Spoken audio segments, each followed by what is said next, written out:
નમસ્કાર વિદ્યાર્થી મિત્રો, આજે આપણે પાઠનો ખૂબ અગત્યનો ટોપિક એવા વિદ્યુત ક્ષેત્રનો અભ્યાસ કરીશું.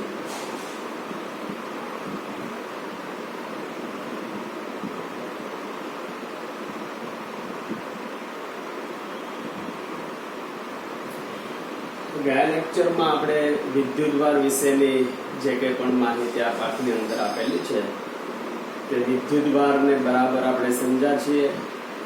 વિદ્યુતભારો વચ્ચે લાગતું જે કુલંબ બળ છે તેને પણ આપણે જોયું છે. ત્યાર પછી આગળ વિદ્યુત શાસ્ત્રમાં જેનું મહત્વ ઘણું વધારે છે તેવી એક ભૌતિક રાશિને આપણે સમજવી છે. તે ભૌતિક રાશિ એટલે વિદ્યુત ક્ષેત્ર. સૌથી પહેલા તો વિદ્યુત ક્ષેત્ર શું છે તે આપણે સમજીએ, કેવી રીતે મળે તે આપણે સમજીએ, જુદા જુદા તંત્ર વડે કેવી રીતે વિદ્યુત ક્ષેત્ર મળશે તે પણ આપણે સમજવું છે.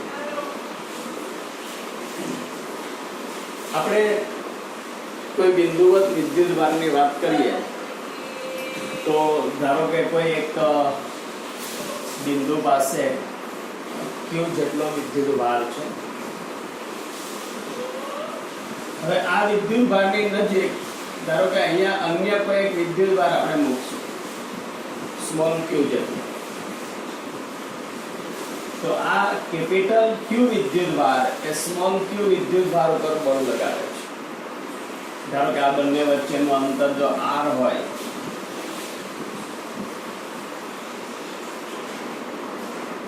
સ્મોલ r હોય તો અહીંયા બંને વિદ્યુતભારો વચ્ચે લાગતું બળ સદિશ F બરાબર K Q small q upon r square into r Kerala. આ કુલમ્બના નિયમનું સદિશ સ્વરૂપ છે. હવે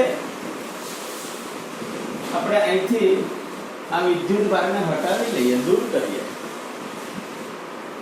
તો હવે આની આજુબાજુમાં શું મળે છે? આપણને કંઈ પણ અસર જોવા મળતી નથી. આ વિદ્યુતભારને અહીંયા રાખીએ છીએ ત્યારે એના પર બળ લાગે છે, પણ અહીંથી આ લઈ લે તો ત્યાં તો કઈ છે નહીં. તો પ્રશ્ન એ છે કે જ્યારે વિદ્યુતભારને આપણે લાવીએ છીએ, અહીંયા મૂકીએ છીએ, ત્યારે એના ઉપર બળ લાગવાનું કારણ શું? ત્યાં તો કઈ છે નહીં. વિદ્યુતભારને ત્યાંથી દૂર કરીએ છીએ અને પછી આપણે આજુબાજુના વિસ્તારમાં જોઈએ તો આપણને કઈ જોવા તો મળતું નથી. તો પછી સ્મોલ q વિદ્યુતભાર પર કુલંબ બળ લાગવાનું કારણ શું? તો વૈજ્ઞાનિકોએ એવો તર્ક રજૂ કર્યો કે આ જે વિદ્યુતભાર છે તેની આજુબાજુ પોતાનું ક્ષેત્ર ઉદ્ભવેલું હોય. આજુબાજુના વિસ્તારમાં વિદ્યુતભારનું પોતાનું ક્ષેત્ર છે અને આ ક્ષેત્ર એટલે વિદ્યુત ક્ષેત્ર. અને આ જે વિદ્યુત ક્ષેત્ર છે તે આ વિદ્યુતભાર પર બળ લગાવવા માટે જવાબદાર છે. એટલે આપણે એવું કહી શકીએ કે બંને વિદ્યુતભાર વચ્ચે જે આંતરક્રિયા થાય છે, બળ લાગે છે, તેની પાછળ વિદ્યુત ક્ષેત્ર જવાબદાર છે. એટલે વિદ્યુત ક્ષેત્રને જો આપણે વ્યાખ્યાયિત કરવું હોય તેમ કરી શકાય કે વિદ્યુતભારો વચ્ચે આંતરક્રિયા માટે જવાબદાર ક્ષેત્ર તે એટલે વિદ્યુત ક્ષેત્ર. હવે એ કેટલું લાગશે? વિદ્યુત ક્ષેત્ર અહીંયા કેટલું લાગતું હોય? વિદ્યુત ક્ષેત્રને આપણે સંજ્ઞામાં E વડે દર્શાવીશું. સદિશ રાશિ છે માટે એને સદિશ E વડે દર્શાવીશું. તો વિદ્યુત ક્ષેત્ર કેટલું લાગશે? એ કેટલું હોય? તો અહીંયા આપણે વિદ્યુત ક્ષેત્ર મેળવવું હોય તો વિદ્યુત ક્ષેત્રની વ્યાખ્યા પરથી આપણે વિદ્યુત ક્ષેત્રનું સૂત્ર મેળવી શકીએ. એકમ ધન વિદ્યુત ભાર પર લાગતું વિદ્યુત બળ એટલે વિદ્યુત ક્ષેત્ર.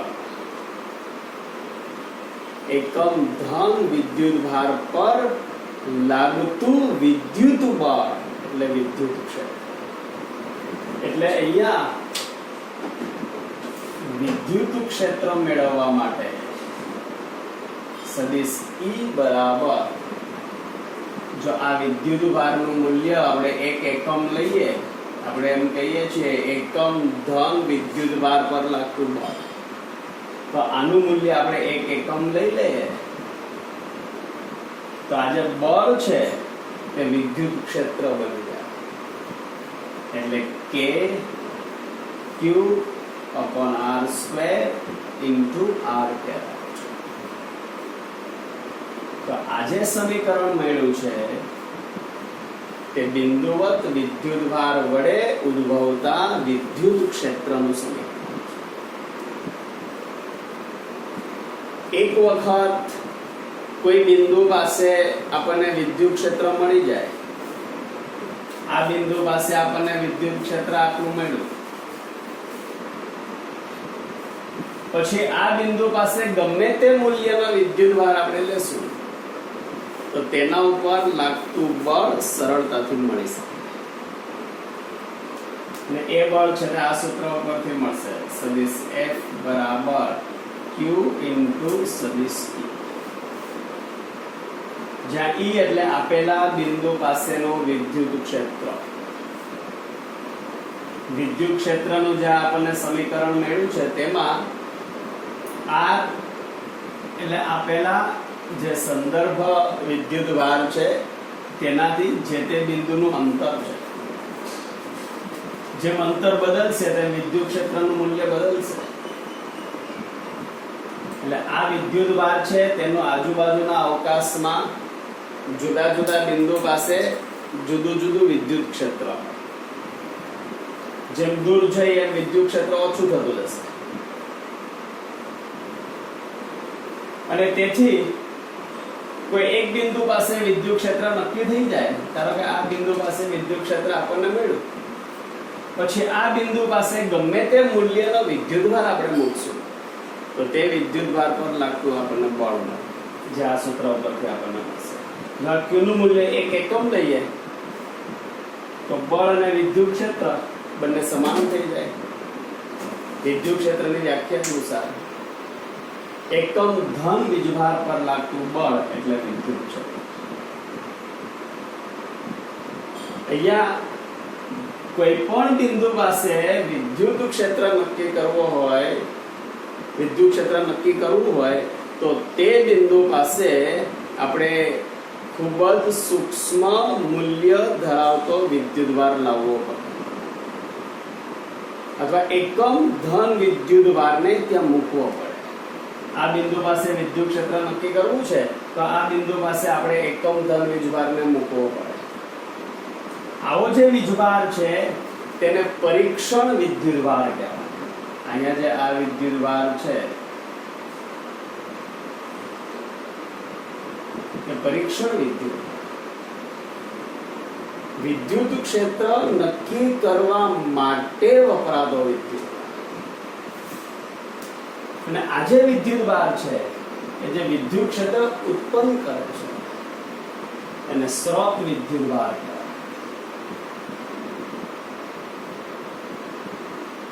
સ્રોત સોર્સ છે, સોર્સ ચાર્જ કે જેમાંથી વિદ્યુત ક્ષેત્ર ઉદ્ભવે છે. અને આ ટેસ્ટ ચાર્જ પરીક્ષણ વિદ્યુત ભાર કે જે વિદ્યુત ક્ષેત્રનું મૂલ્ય નક્કી કરવા માટે વપરાય છે. ને એક વખત જે બિંદુ પાસે વિદ્યુત ક્ષેત્રનું મૂલ્ય નક્કી થઈ ગયું પછી તે બિંદુ પાસે ગમે તે વિદ્યુત ભાર મૂકવામાં આવે તો તે વિદ્યુત ભાર ઉપર લાગતું બળ સરળતાથી મેળવી શકાય. વિદ્યુત ક્ષેત્ર છે એનો આપણે એકમ લેવું હોય તો આ સમીકરણ છે સદિશ E ને સૂત્રનો કરતા બનાવશો એટલે આપણને આ મળશે, સદિશ F upon Q. F બળ છે એનો એકમ ન્યૂટન, Q વિદ્યુત ભાર છે એનો એકમ કુલમ. એટલે એટલે વિદ્યુત ક્ષેત્રના એકમ થાય ન્યૂટન પર કુલમ. આ વિદ્યુત ક્ષેત્રનો એકમ છે ન્યૂટન પર કુલમ. તો બીજો એકમ આગળ આવશે બીજા પાઠમાં વોલ્ટ પર મીટર. વિદ્યુત ક્ષેત્રનો બીજો એકમ છે વોલ્ટ પર મીટર અથવા ન્યૂટન પર કુલમ. તો આ રીતે આપણે વિદ્યુત ક્ષેત્ર વિશે એકદમ સામાન્ય સમજૂતી છે તે મેળવી શકીએ.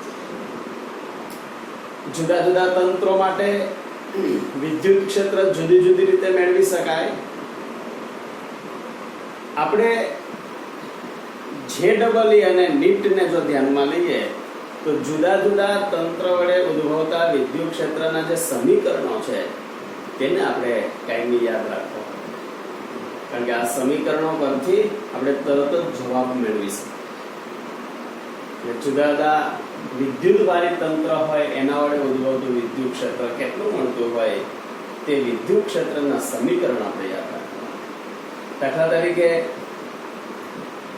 એક સમીકરણ આપણે લઈએ, વિદ્યુત ડાયપોલ હોય, એ વિદ્યુત ડાયપોલ વડે ઉદ્ભવતું વિદ્યુત ક્ષેત્ર કેટલું હોય તેનું આપણે સમીકરણ લઈએ તો પહેલા તો આપણે એ સમજીએ કે વિદ્યુત ડાયપોલ એટલે શું, પછી એનું વિદ્યુત ક્ષેત્ર કેમ મળે તે આપણે લેશું.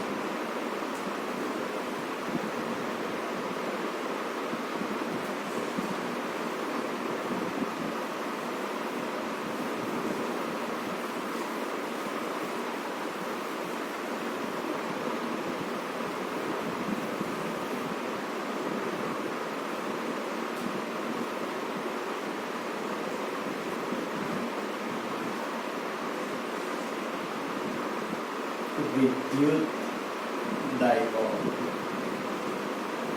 વિદ્યુત ડાયપોલ એ બે વિદ્યુત ભારોથી બનતી એક રચના છે, બે વિદ્યુત ભારોનું એક તંત્ર છે કે જેમાં બંને વિદ્યુત ભાર સમાન મૂલ્યના હોય પરંતુ વિરુદ્ધ પ્રકારના, અને બંને વિદ્યુત ભારો એકબીજાથી પરિમિત અંતરે રાખેલા.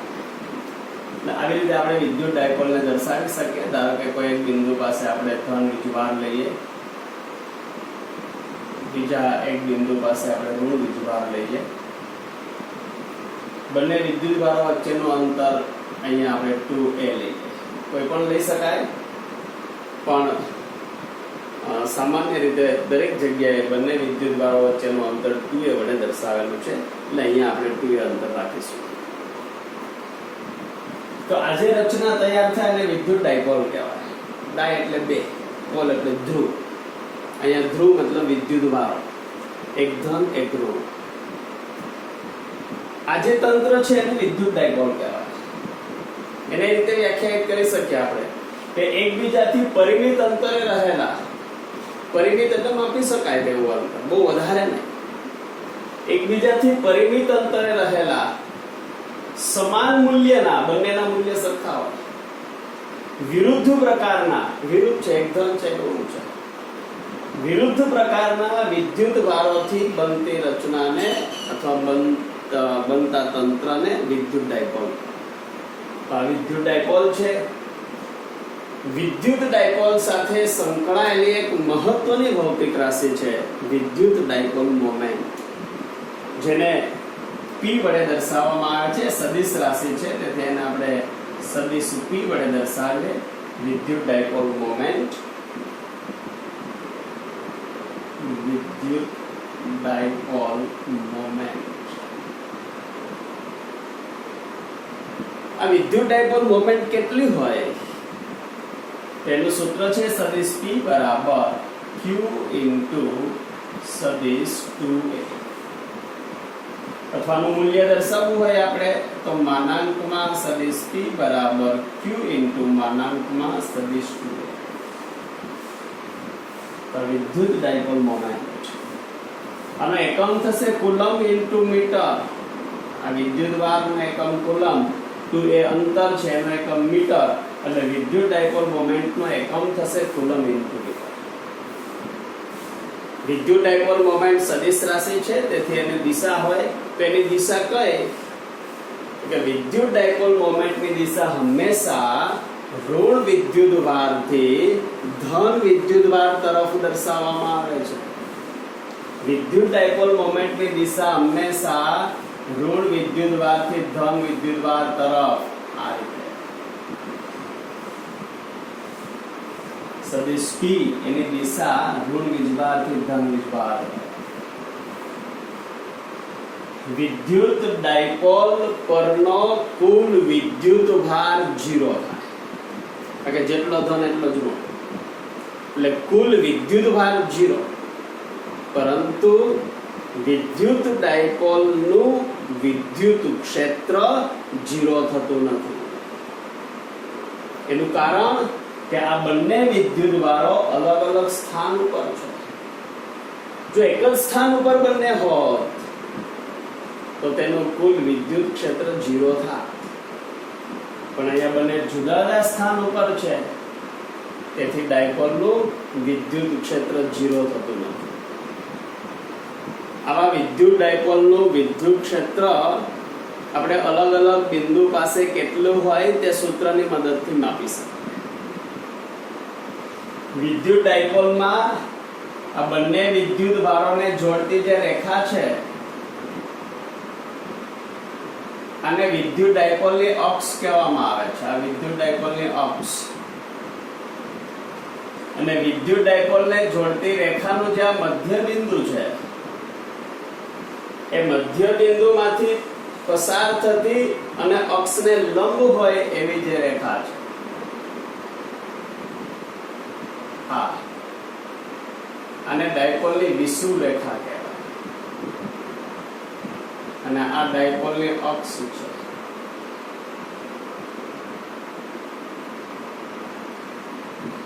ડાયપોલની વિષુવ રેખા, ડાયપોલની અક્ષ.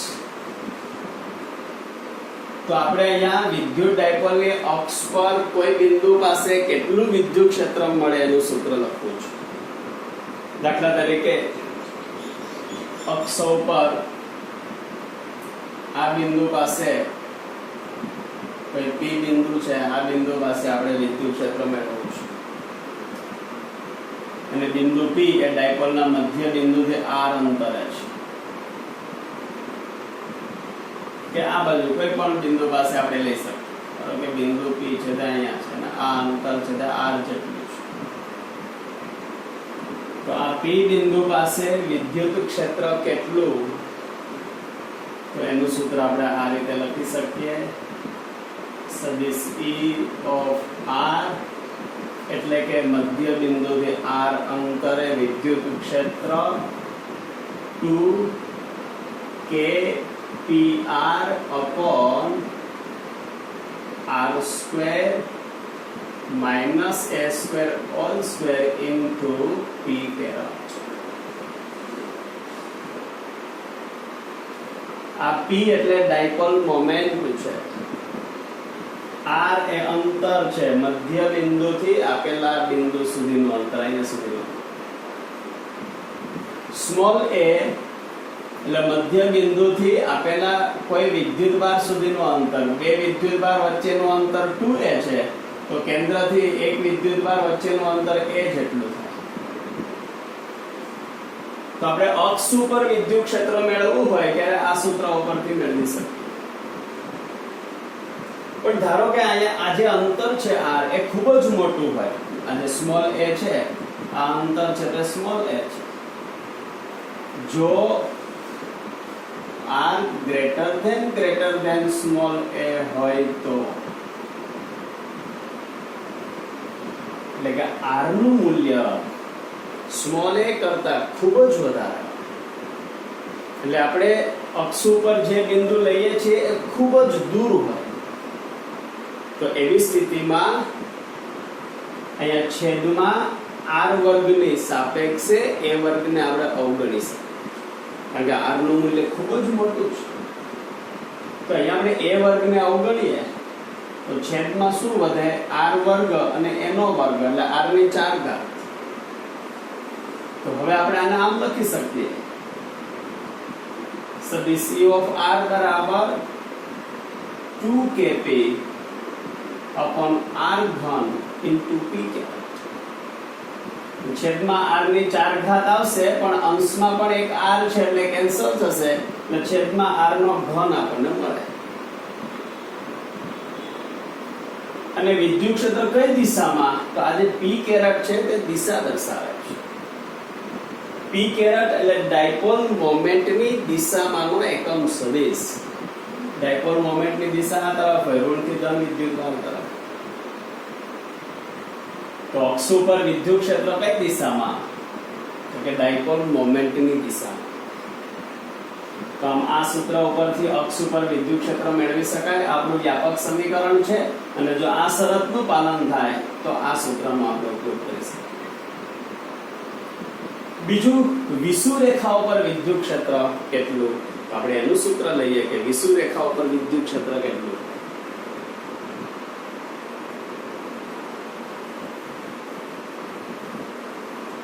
ધારો કે વિદ્યુત ક્ષેત્ર વિષુવરેખા ઉપર આપણે મેળવવું છે, તો અહીંયા આપણે બિંદુ વિષુવરેખા પર લઈએ.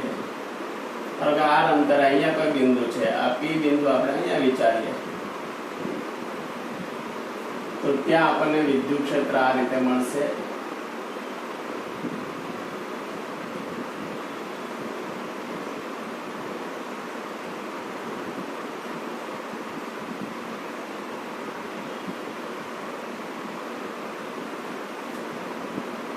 minus kp upon r square plus s square raised to 3/2 into p caret.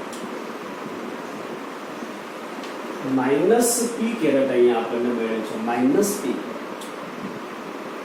Minus p caret એ અક્ષ વિષુવરેખા ઉપર વિદ્યુત ક્ષેત્રની દિશા દર્શાવે છે. માઇનસ p કેરેટ એટલે વિદ્યુત ડાયપોલ મોમેન્ટની વિરુદ્ધ દિશામાં એકમ સદિશ. એટલે વિદ્યુત ડાયપોલ મોમેન્ટની દિશા ઋણ વીજભારથી ધન વીજભાર તરફ હોય, તો અક્ષ ઉપર વિદ્યુત ક્ષેત્ર છે એ વિરુદ્ધ દિશામાં મળશે. એટલે અક્ષ ઉપર વિદ્યુત ક્ષેત્ર છે એનું મૂલ્ય આટલું, kp upon r square plus s square raised to 3/2, અને એની દિશા છે તે ડાયપોલ મોમેન્ટ કરતા વિરુદ્ધ દિશા. અને અહીંયા પણ જો આ શરતનો ઉપયોગ કરીએ કે જો r greater than a હોય તો વિદ્યુત ક્ષેત્ર કેટલું મળશે? તો અહીંયા આપણે r વર્ગની સાપેક્ષે a વર્ગને અવગણીએ તો અહીંયા આપણને મળશે માઈનસ ap upon r ઘન into p કેરેટ. તો આ રીતે વિષુવરેખા ઉપર આપણે વિદ્યુત ક્ષેત્રને દર્શાવી શકીએ. આ દરેક સમીકરણો ખૂબ જ ઉપયોગી છે, જે ડબલ નીટ માટે ઉપયોગી છે. અને એક બીજું સૂત્ર પણ અહીંયા આપણે ધ્યાનમાં લઈએ કે જે ટેક્સ્ટમાં આપેલું નથી પણ વધારાનું છે, તે આપણે